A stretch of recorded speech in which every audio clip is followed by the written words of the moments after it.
On today's episode of Stories from Real Life with Melvin E. Edwards, our guest today is history professor Brad Duren. We will dig into one of Dr. Duren's specialties, Americans, revivals, and conspiracy theories. From revivalist energy rooted in religious fervor, to the spread of conspiracy theories that challenge trust in institutions, to the celebrity-driven culture where fame often substitutes for expertise, these three forces shape the way Americans see their leaders and themselves. There's been a religious thread that sort of flows through all of U.S. history, and I think that the problem that we run into is that it's difficult to determine how much of revivalism shapes our politics versus how much our politics shapes our revivalism. Pull up a chair. It's story time with guest Dr. Brad Duren. You are listening to Stories from Real Life, a podcast by engaging storytellers for engaged story listeners. Here's your host, author and journalist, Melvin E. Edwards.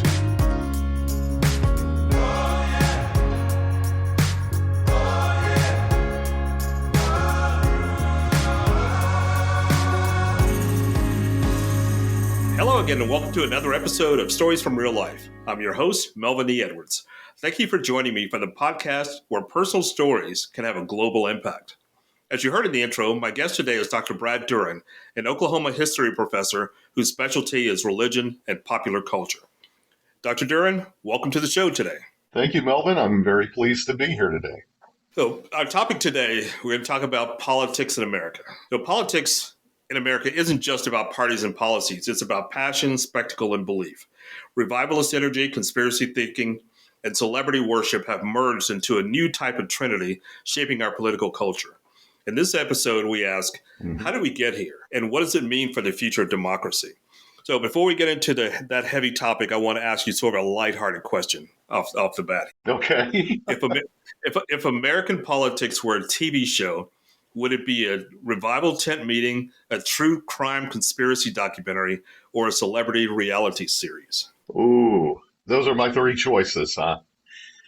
Yes. Or you can add a fourth. I was going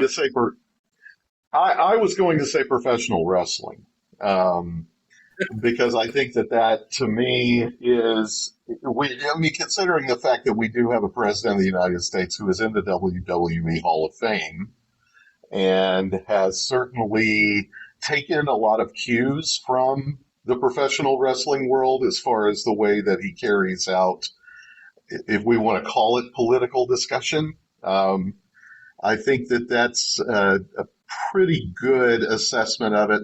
But among the other three, I think I would probably connect it with reality television, because I just don't know that. Yeah. I think that, Donald Trump is a reality TV star.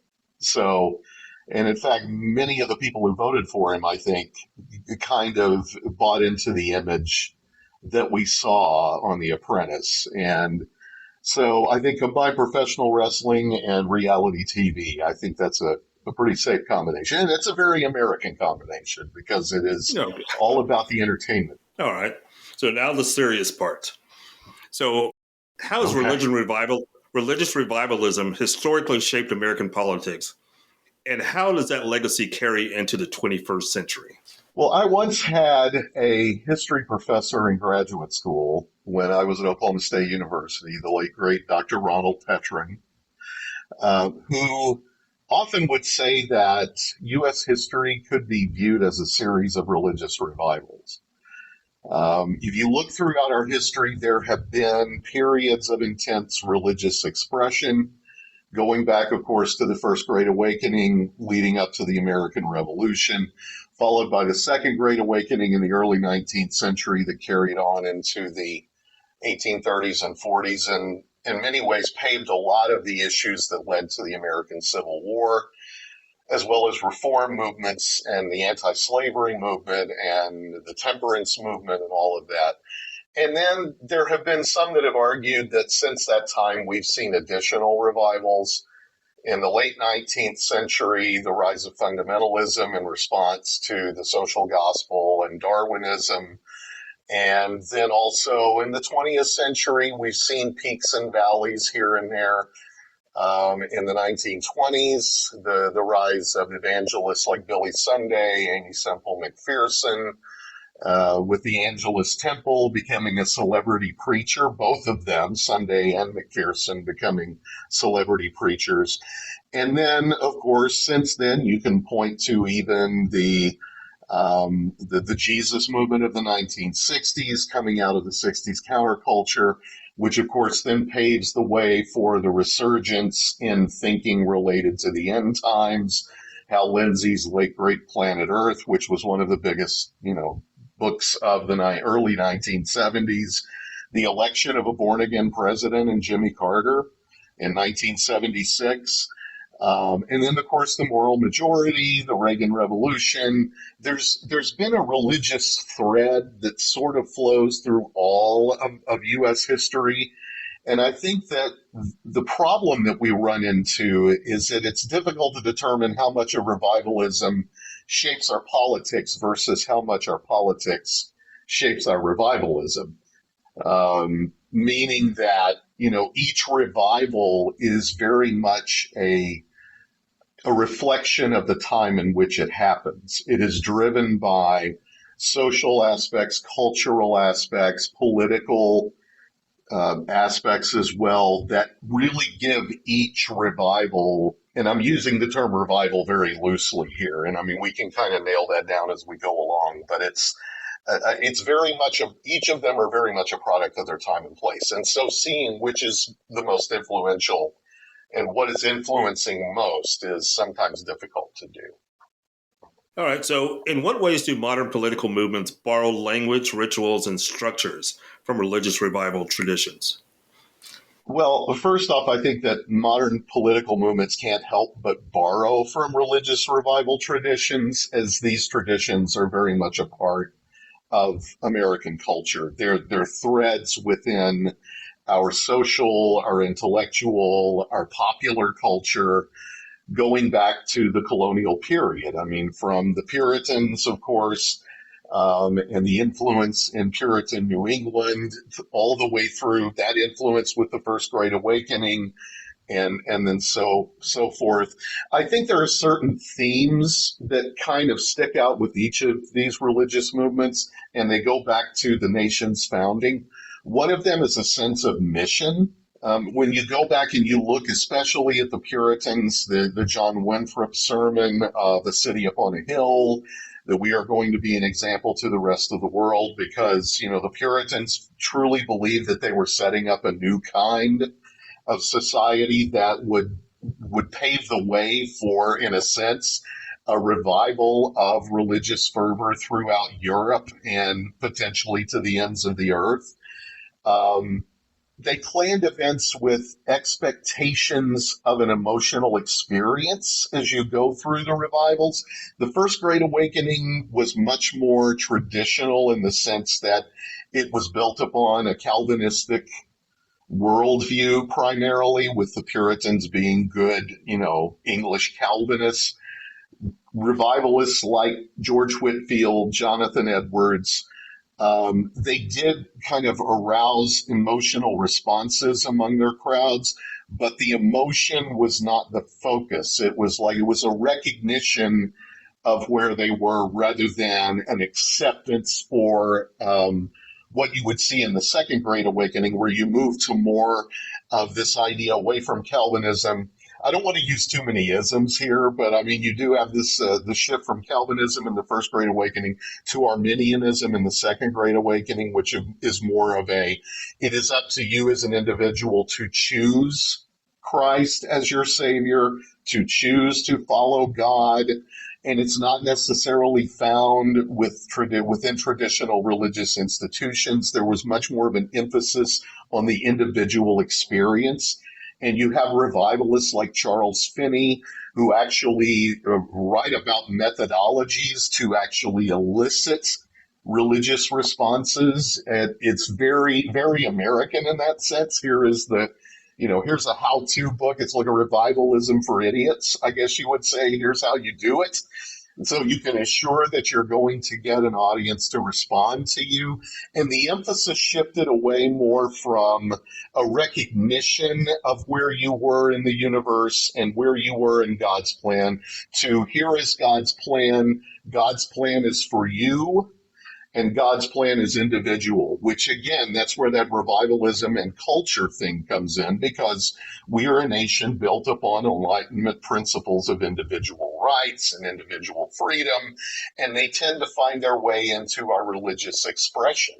And so when you look at modern political movements, and I would certainly say beginning with the Second Great Awakening, one thing that's really stuck with us is even though there was a disregard of traditional religious institutions, and more liturgical, formal religious institutions, there was very much an exaltation, an elevation of the revivalist minister, in that when you went to hear Charles Finney, you were going not only to experience God, but you were going to hear Charles Finney. And you knew that you were going to get something. And so the emphasis shifts away from the church as an institution that is a community, and is now more focused upon what the particular minister is going to bring, the minister's charisma. And I would say today, the fixation that we have on, that's driven in part by our revivalist forebears, as well as media, is the emphasis of the individual politician, the individual political leader, and how they can, the more they can embody charisma, the more they can come forward as a leader or someone who can bring people to a greater understanding of themselves and thereby empowering them for political change and social change. I think that that's very significant, which is why I have long believed, coming from a Baptist tradition in my youth, that exaltation, the focus on the minister, the focus on the pulpit, the sermon is the key to everything in a church service. And I think that there are many in modern political movements, especially on what I would call the MAGA right, that's a part of their culture. So when you have someone like a Donald Trump, who is a charismatic type of figure who draws in crowds, a Trump rally is in many ways a religious revival experience for many. And it's a part of who they are. It's a part of that culture, living in and being raised in the Bible Belt. It's ingrained, that marriage of church and state. God loves America best. And individual salvation and dragging people out of the pits of hell. It's all sort of there together. And the minister is the focus. It shouldn't surprise us that we see that within our own modern political movements, ritual structures, language, and the way that it's packaged in a sense. Yeah, I've got some more specific questions about Trump as we go through this conversation. Okay. I want to sort of lead up to that. But this question here is much more modern than the previous couple of questions. Do you think certain segments of the Republican Party treat a verbal commitment to opposing abortion the same way Christianity treats a profession of faith? I believe so, yes. I think it is certainly something that has become, when you look at the history of the Republican Party, even within the last 50 to 60 years, prior to the what some historians call Nixon's Southern strategy, where you started bringing in many former Southern Democrats who were disenchanted with the leftward movement of the Democratic Party. Right around the same time that is happening, you have, of course, the beginnings of the moral majority, which that's a whole story in and of itself. When you look at Jerry Falwell's history, a lot of his movement in the 1960s was really was anti-segregation. It was very much a strong stance against that this was an infringement upon cultural and religious expression. You mean anti-desegregation, right? Oh, yes, exactly. Anti-desegregation. I got all hung up in the terminology there. Yes, it was very much a pro-segregation, because when you look at that shift, though, you start to see a shift in the 1970s away from the defense of segregation to other issues, of which the biggest to emerge was the pro-life, anti-abortion stance that the moral majority embraced and they pushed. And you see it being incorporated more and more into the Republican Party in the early 1980s with the Reagan Revolution, and Reagan, tapping into that as a very strong support base for him. Because even up until the time of Roe v. Wade, if you look at polls of even Southern Baptists in the United States, the Southern Baptist Convention did not have a specific, they didn't deal with abortion at all, even at the time of Roe v. Wade. And there were many within what we would now consider very conservative political circles and religious circles in which abortion was not a touchstone issue.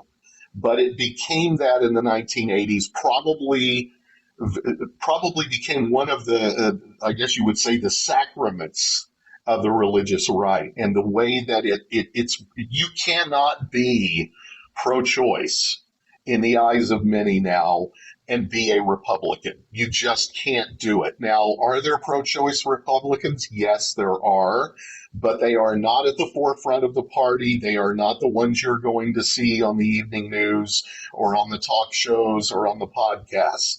And it has become, I would say, the abortion issue and sexual issues, the matters of gender, the matters of, sexual morality, those seem to be the biggest things since the 1980s that have really become the non-negotiables on the part of the religious right. So you work on a college campus. What do you see? What do you see from younger generations and how revivalism influences their political identity? I think one of the things that I've noticed being where I am, because I am in Oklahoma, and Oklahoma is, we've always joked, is the buckle of the Bible Belt. As I like to joke here, being where I am, I don't know, you can't swing a dead cat around here without hitting a church or a marijuana dispensary. I don't know if those two are connected in some way. But what I have noticed is the disparity between students who come from a religious background and those who do not. It is so much a part of the culture of the Bible Belt that even if you are not a devoutly religious person, you know the terminology, you know how all of this works. There is a cultural element to it. And I know that you're very familiar with this as well. It's just kind of a part of where we live in the United States. And I have seen I've been in higher ed full time for 26 years. And over that 26-year period, I have noticed a dramatic shift in college students, especially those who are devoutly religious. They tend to be more on the political right. There's more of that alignment. There's more of that, what I would call the Charlie Kirk kind of approach to religion and politics. Those who are more, I would say religious liberals, those who are more leaning left, they don't really say a lot. They're not as pronounced with it.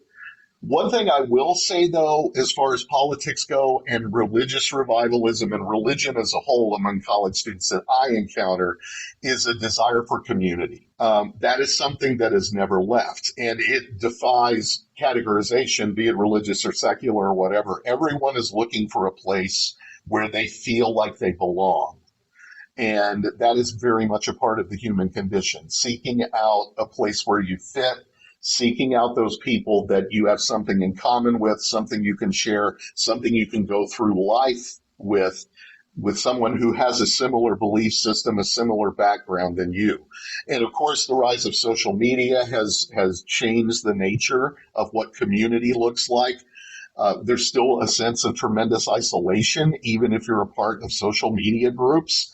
People still want to be connected to something. And that is why I think, in a sense, that's what revivalism does. It allows us to have that communal experience that is almost primal. It connects us together. It helps us to understand that we are not alone in the world and that there are other people who are going through many of the same things that we are, and that there's a shared bond there that connects all of us. And I see that among college students today, this disconnect with community, but this desire for community and a desire for meaning. They're not nihilists. They're not, they're seeking a meaning to who they are and what their life is about and why we're all here. And so it's not surprising to see that they oftentimes will find that either in internet communities, social media, traditional religion, or political groups, political ideology, a desire for an identity and a desire for meaning. I think that is very much a reflection of our revivalist tradition. Okay, my next few questions are about a different type of community, the conspiracy groups. So why do conspiracy theories take such a hold in American political culture compared to other democracies? I think part of it is, there's different layers to it. I think that if you look at human beings, for whatever reason, we desire to have a sense of order to things. We don't like randomness. We don't like we don't buy into the idea that things just happen, right? It's just something was circumstantial. It was just the way it just happened. We like to believe, first of all, that there's order in the universe and there's order to everything that happens and there's someone pulling the strings.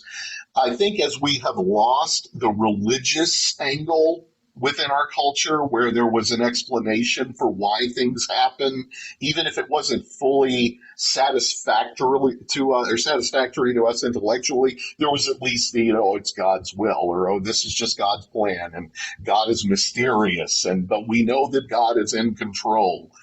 As that begins to kind of deteriorate, we look for other sources of explanation. And you go back throughout American history, we've had a conspiracy theory for everything. I mean, you go back to the colonial period leading up to the Revolution, the propaganda that was being spread throughout many colonial newspapers and colonial political groups that the British were trying to enslave the colonists. It was a royal conspiracy, usually of people in Parliament or, these shadowy figures that were influencing the British government. In the years leading up to the Civil War, you had two different competing conspiracy theories related to slavery. You had the abolitionists, who were seen by many in the South as the part of a great conspiracy to destroy the institution of slavery and the Southern way of life, and they had very elaborate beliefs as to how all of that was happening. You had abolitionists and anti-slavery voices in the North and the Union who were arguing that, in fact, the South was wanting to turn us all into slaves, wanting to turn the entire nation into a slave-holding society, which is where you get those battles over American expansion into new territories and whether to allow slavery. So there was that. You had conspiracy theories related to the Native Americans, that they were, somehow a danger to civilization and to society. After the Civil War, you have the immigrants coming into the United States who are destroying the American way of life, and it's all a part of some grand conspiracy, some grand plan. And then, of course, when you get into the 20th century, you see the propaganda, the anti-German propaganda and conspiracies around World War I.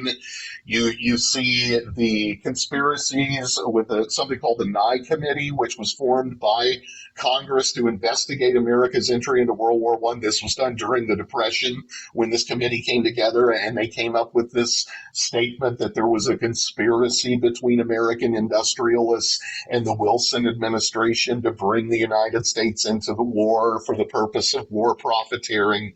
And then, of course, you get, ever since then, the Cold War paranoia, the communist conspiracy. There's communists everywhere. They're under every rock.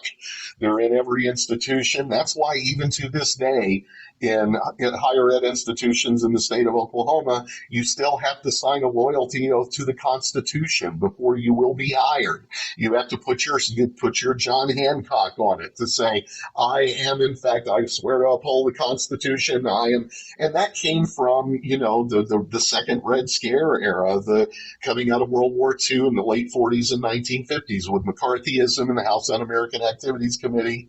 I mean, we are a nation that just sort of has conspiracy theory, kind of like revivalism. It's like religious revivalism and conspiracy theory are two interconnected threads within the American mind going back to our very beginnings. And one or the other, they're very strange bedfellows, but they work very well together. And especially if you come from a religious background where you kind of get the sense that I'm in on some secret knowledge. It's very Gnostic. I truly understand how the universe works. That sort of opens you up to, questioning all authority, questioning science, questioning education, questioning the elites. And holding on to this belief that I have a sense of certainty, of secret knowledge about something that you don't know about. But I say this as a recovering conspiracy theorist because I used to be one of those people who would just latch on because of my natural mistrust of authority and all of that. But you reach a point where you see that the beauty of conspiracy theory is that it can never be disproven. Because if you can't argue rationally with conspiracy theory at all. The biggest unaffiliated group of conspiracy theorists today, the most prominent one, seems to be QAnon. And it's what I very derisively call the Mensa for people who could never be admitted to Mensa. So these are people who think they're smarter than everybody else. They think they've got an answer that nobody else is, a code that nobody else has cracked, and it's pretty consistent among the people I've seen online in particular, and I know a few in real life too. Yeah, and one of the things that I would say about a lot of conspiracy theorists that I know.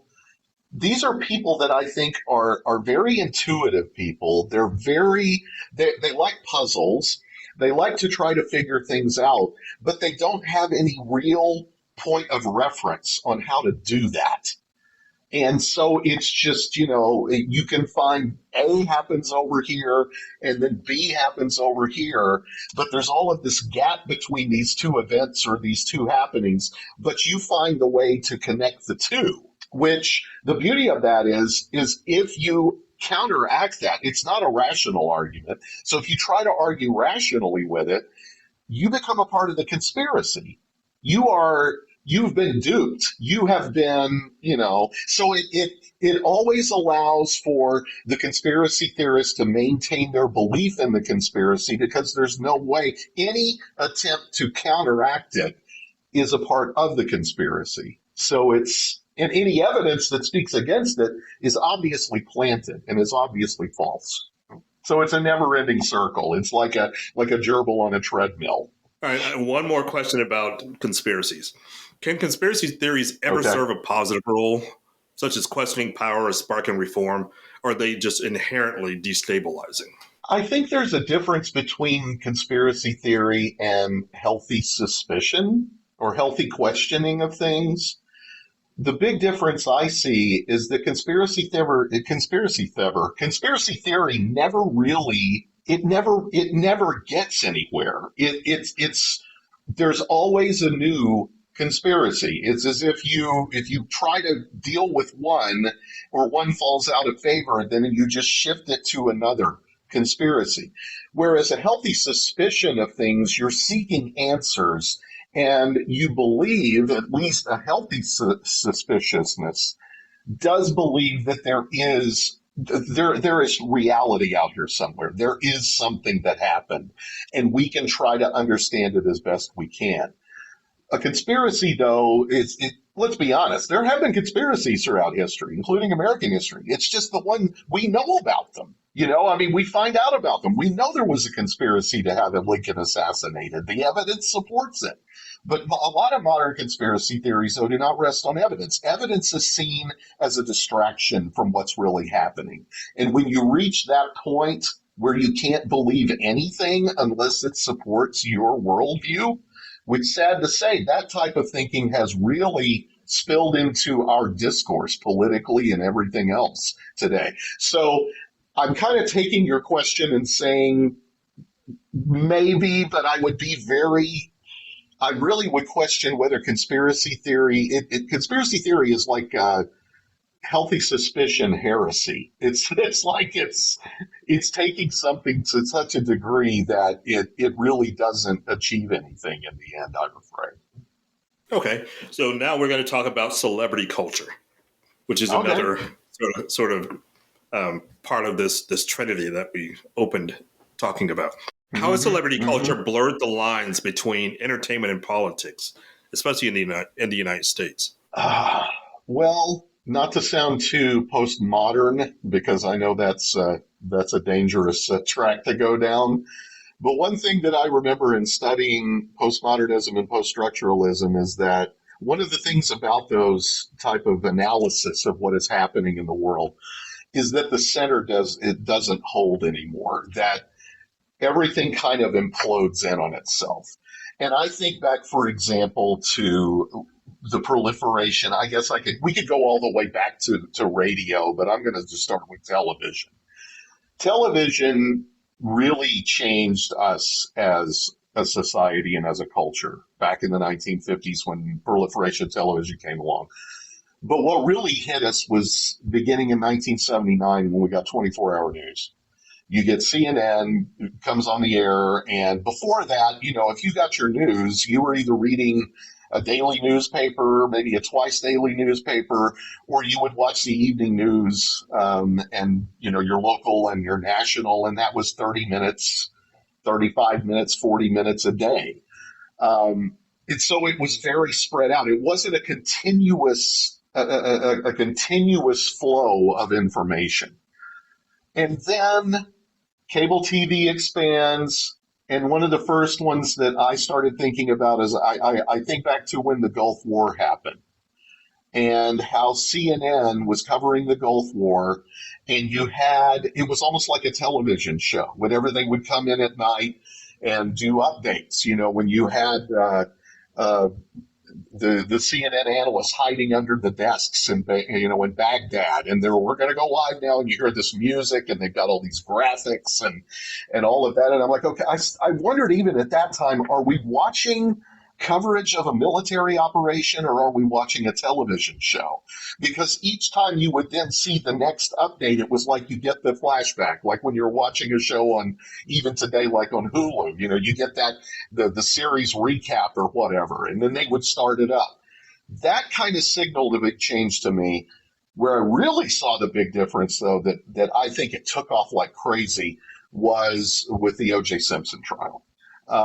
Where you have an American athletic hero, Heisman winner, one of the greatest running backs ever, who had gotten into, commentating. He was on TV commercials. He was a celebrity. He was in the Naked Gun movies. He was, OJ was just kind of like everybody's favorite celebrity, the standard athlete gone celeb. And now he's accused of murder.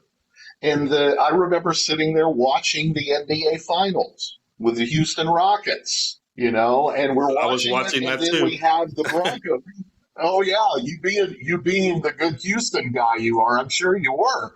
And you have, all of a sudden I've got the game in the corner here, and the rest of the screen is dominated by the slow Bronco chase, on the interstates of Los Angeles.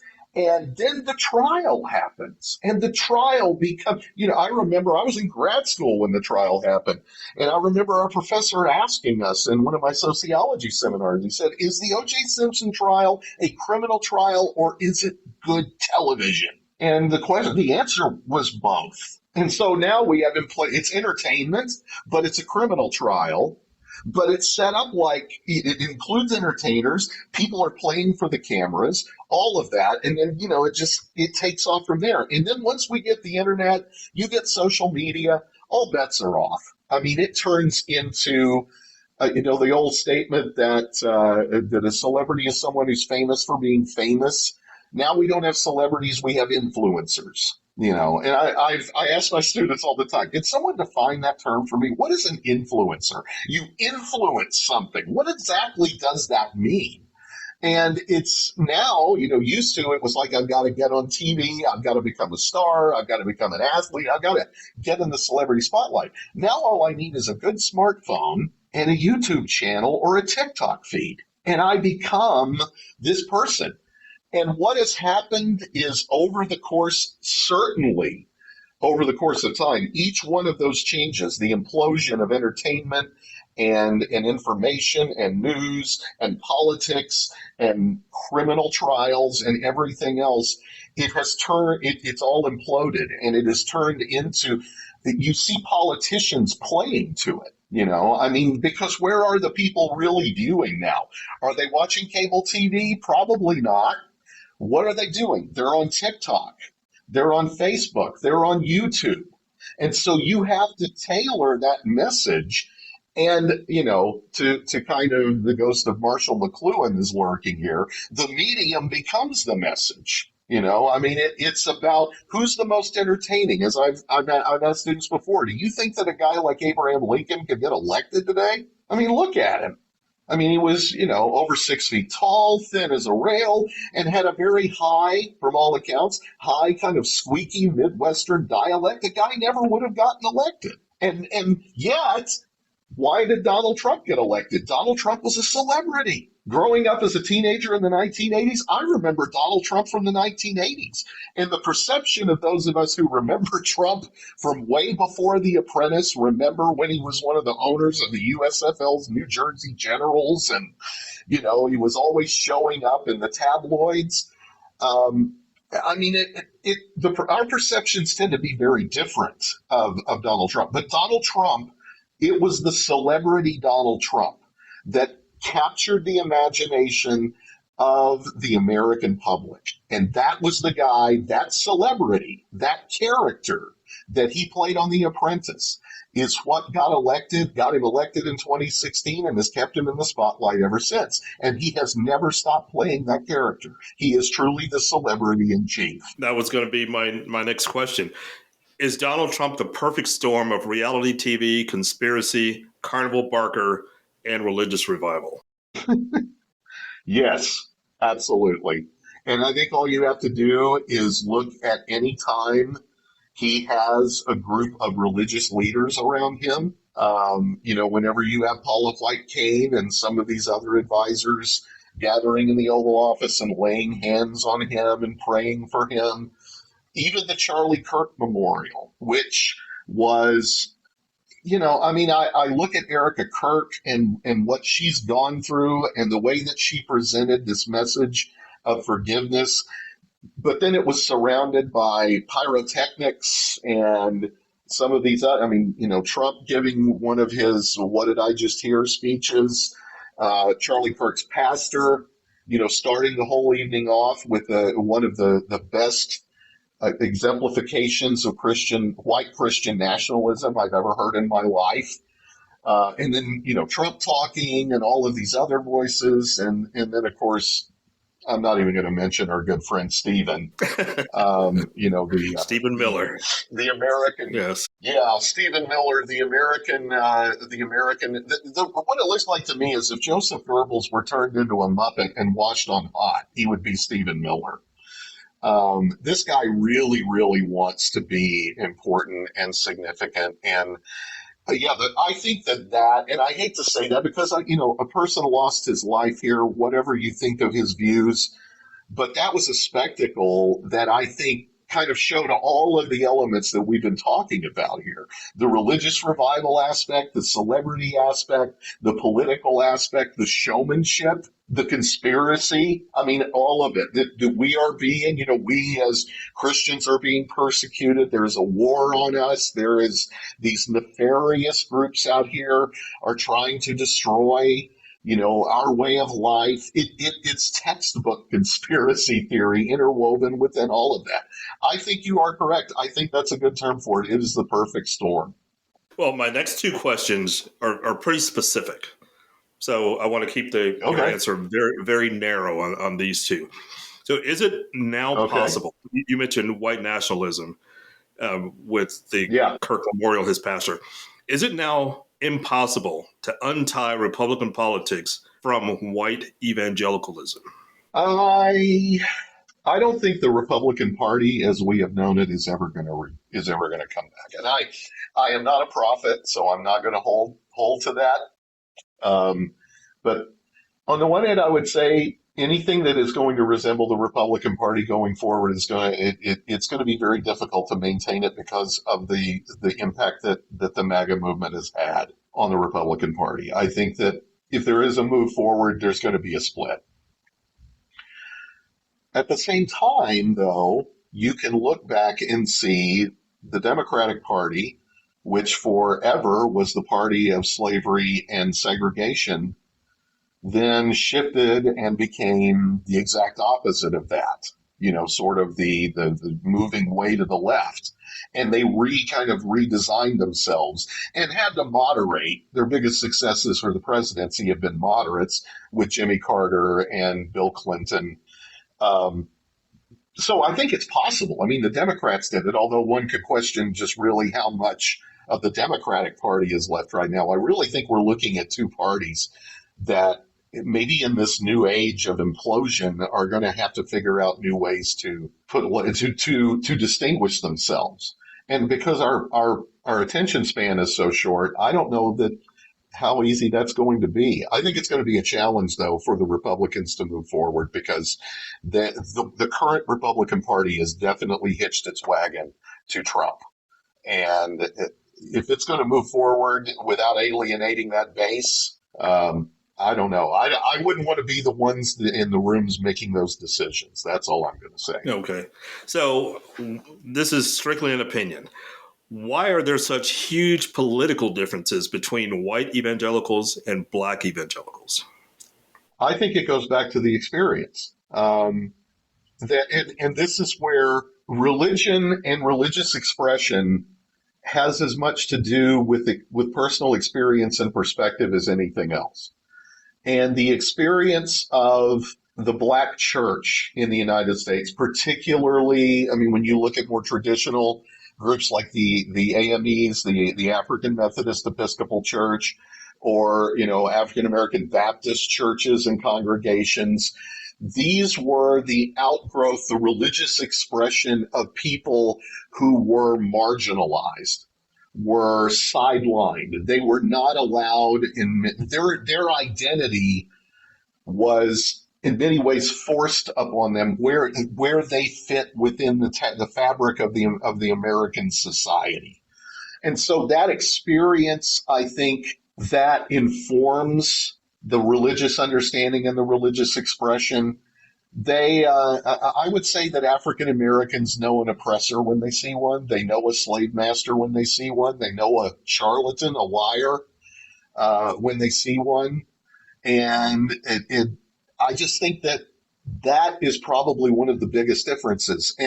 But of course, what you see again among many white evangelicals is this, we're victims. We want to turn the tide, right? We want to say that, oh no, we're the victims. We're the ones who are being persecuted. We are the ones who are not allowed to freely, they're trying to turn us into slaves, which that type of rhetoric just irritates me to death because I'm like, what? What are you talking about?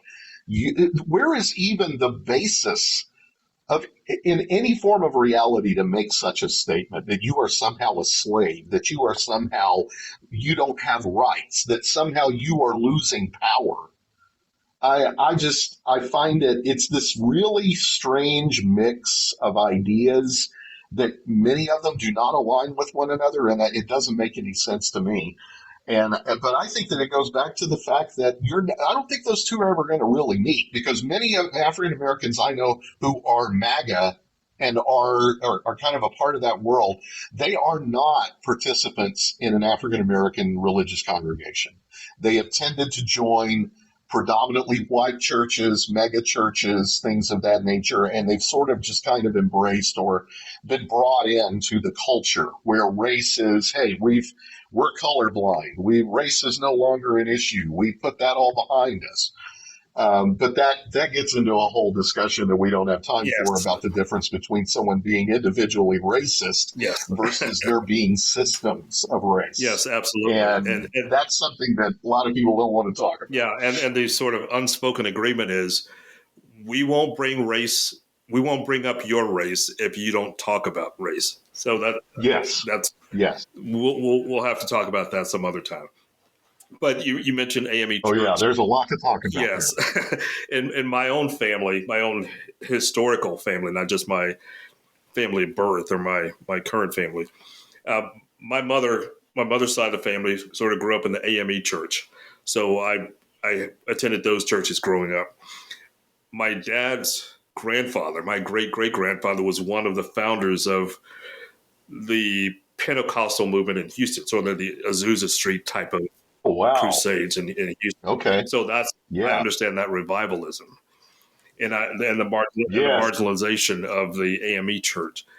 Well, I will say charismatic churches have tended to be pretty integrated and much more emotionally based, as you mentioned earlier. Yes.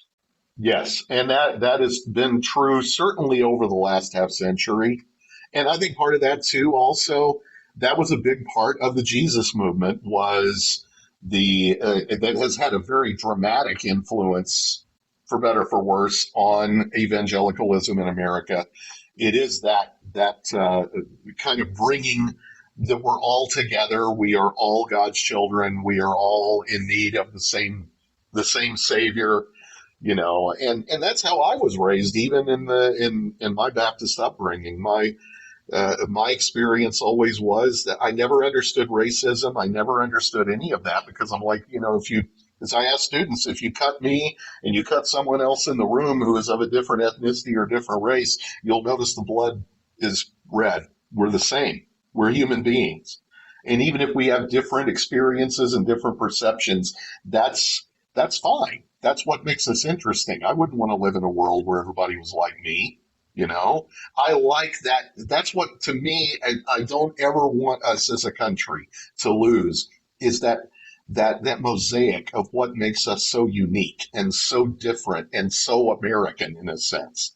It's, sometimes I think we lose sight of just what a tremendous, what a tremendous experiment this has been as a country. And I don't want to lose that curiosity and that mosaic. I just don't want to see that disappear. Okay.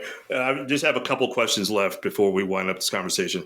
So what do you think this fusion of revivalism, conspiracy, and celebrity suggests about the future of American democracy? Well, do you want my, well, I might as well just be, I'm not feeling real good right now about a lot of what is happening. I'm trying to maintain that belief that we have weathered tremendous storms before as a country. I mean, we managed to bring the country back together after a civil war. We survived turbulent times in the 1950s and 60s. But I don't know. It's one of those. Used to, I thought, studying history, you could get a better sense of kind of what you could expect in the future. And the only thing that I have discovered by studying history and then watching things around me is, if history has taught us anything, it's that we don't really learn a whole lot from our history.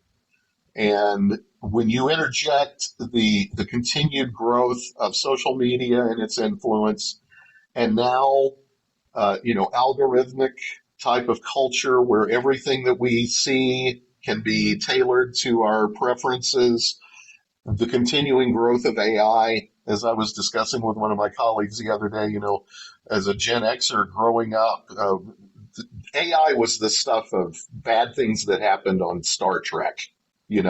Whenever you had AI become sentient, where it actually started doing things on its own. And of course, he was like, oh, we don't have to worry about that. But I just think that all bets are off as to what is going to happen. I think that we're going to see the United States continue to exist. I just don't know what that's going to look like. And I don't know if we're going to have a realization that maybe there is a real tangible world out there where things really happen and life is not just a narrative that we tell ourselves or that we try to force on other people. And I would like to hope that there's enough people out there who are going to recognize that we've got a problem and we need to address it head on. I just hope that it's entertaining enough that people are willing to buy into it. And maybe we can try to characterize this some form of a positive conspiracy to bring some semblance of sanity back to our public life. I think that would be it. I wish I had a better answer for you. I wish I was a little more certain, but I don't know from one day to the next what to expect. I get surprised every day with the next thing that happens. One book came to mind with something you just said. Have you ever read Dallas Willard's The Divine Conspiracy? Yes. Excellent. I would recommend that book to listeners today. Yeah, that is a great book, and there are a lot of books out there that are good at looking into these things that we've been talking about, and it's all I would say is don't lose hope, and there is, especially for those of us who are believers. I don't understand everything. I'm not certain about much of anything anymore, but I am still holding on to the belief and the view and the hope that somebody bigger than us understands what all of this is and is going to hopefully keep us from destroying ourselves. But we do not have a promise of a future America.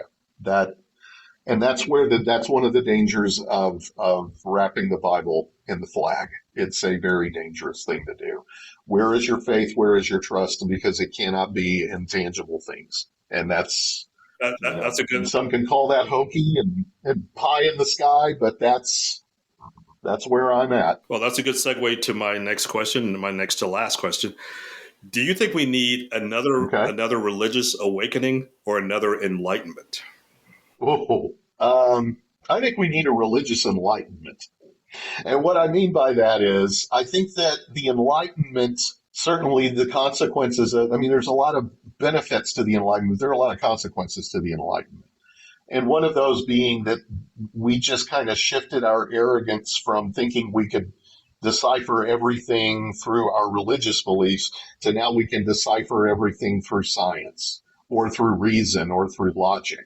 Instead of, I think we need a religious enlightenment, one that takes the better parts of both with a sense of humility. If there's anything we really need more of, it's a sense of humility when it comes to our understanding of the world, our understanding of ourselves, and just recognizing that the things that we think we know. I always think back to what my high school social studies teacher always used to tell us.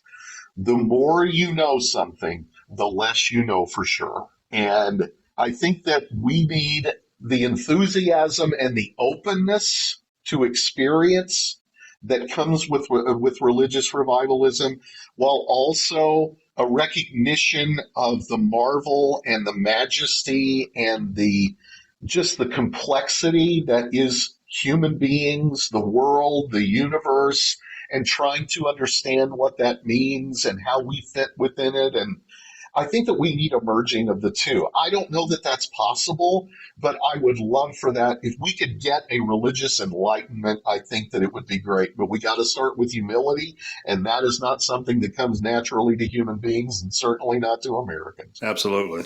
I've said multiple times online that If I could sum up Christianity in 3 words, it'd be love, forgiveness, and humility. And we don't see enough of either one of those 3 in our political dealings today, or even our church dealings. No, because politics. No, well, in politics, it's if you try to humility is like considered a sin in politics.